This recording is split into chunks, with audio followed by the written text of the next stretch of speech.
Hi everyone, this is Kathryn Jankowski on another episode of Real Talk. I know we're in kind of a different space today, but don't worry, all the content is going to be the exact same. Ready Player One. Ready Player One is a very high concept film, and that basically means you can read the title and know exactly what it's going to be about. So you read this title and you're like, this is probably going to be about video games. There are also a lot of moving parts. This movie was actually based off of a book from 2011, and there is also a motion picture soundtrack that you can find on Spotify. The poster looks like a vintage movie poster from an 80s film. Just by looking at the poster, you can tell that there's a lot of stuff going on. We have a lot of characters, and it has a very nostalgic feel to it. Even the main character is throwing his fist into the air in a very Breakfast Clubby, John Bender-inspired kind of way. More specifically, this movie is about Wade. He's the main character. He was born in the slums of Columbus, Ohio in 2027. In this futuristic dystopian world, things aren't going very well for him, and honestly not very well for a lot of people. So he goes into this virtual video game called the Oasis. In this other world, he has tons of friends. During the game, all the players are given a challenge by the game maker,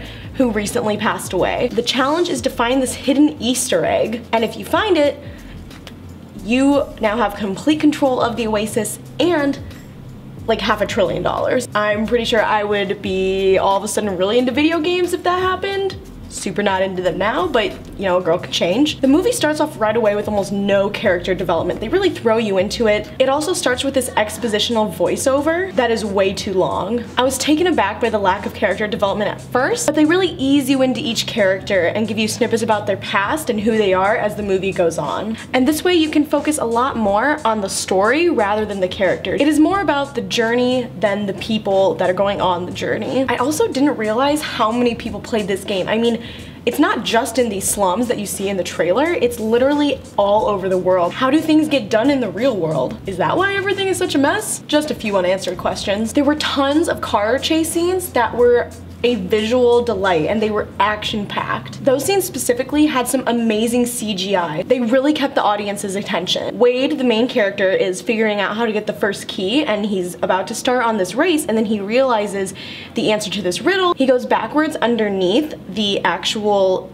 race track, and you get to see everything that had already happened underneath, and you get to see like how the game is actually being created. It makes the audience feel like they have this different inside angle of the Oasis. The thing about this movie that's getting the most attention is all of the nostalgic elements. There's a little something in this movie for everyone. Whether you're a gaming nerd or a pop culture nerd, this movie had enough of both. We have Halo references. There's an entire portion of the movie that is based around The Shining. Wade's car is the DeLorean from Back to the Future. All of these references constantly kept you engaged and searching for more. The whole video game, avatar, fake versus reality, this aesthetic is really prevalent throughout the entire film because Sam, the female love interest, only wants Wade, the main character, to see what she wants him to see. And that kind of reminded me of social media and how like all of us on our social media are completely different than who we are in real life. We build this profile so that we can control what people think about us. And this video game totally lets you recreate yourself and become somebody that you actually want to be. There's a real stick it to the man kind of message in this movie. The evil corporate villain played by Ben Mendelsohn is obsessed with winning this money. He wants control of the Oasis. He wants the $500 billion. Who wouldn't? I don't blame him. Him and his company are there for all the wrong reasons. And of course, the youth is there for all the right reasons. They want the Oasis to be what it has been. They don't want it to be this corporate business. They want it to be an escape. I felt like this movie acted kind of as a parallel for all the leadership that we're seeing in youth today. All these youth are gaining power and sticking it to the man. I was honestly really surprised when I saw that Steven Spielberg was directing this movie. He kind of did a lot of historical dramas for a while, like Lincoln, Bridge of Spies, The Post. He's sometimes criticized for doing all of these action-packed blockbusters that just make a ton of money, but now he's really jumping back into it. A man who has already done it all continues to try new things and explore the possibilities that a movie about a video game has to offer. He brings you into the future, then he also brings you back with some of that pop culture nostalgia, the whole Scooby-Doo, everyone gets what they deserve type of ending.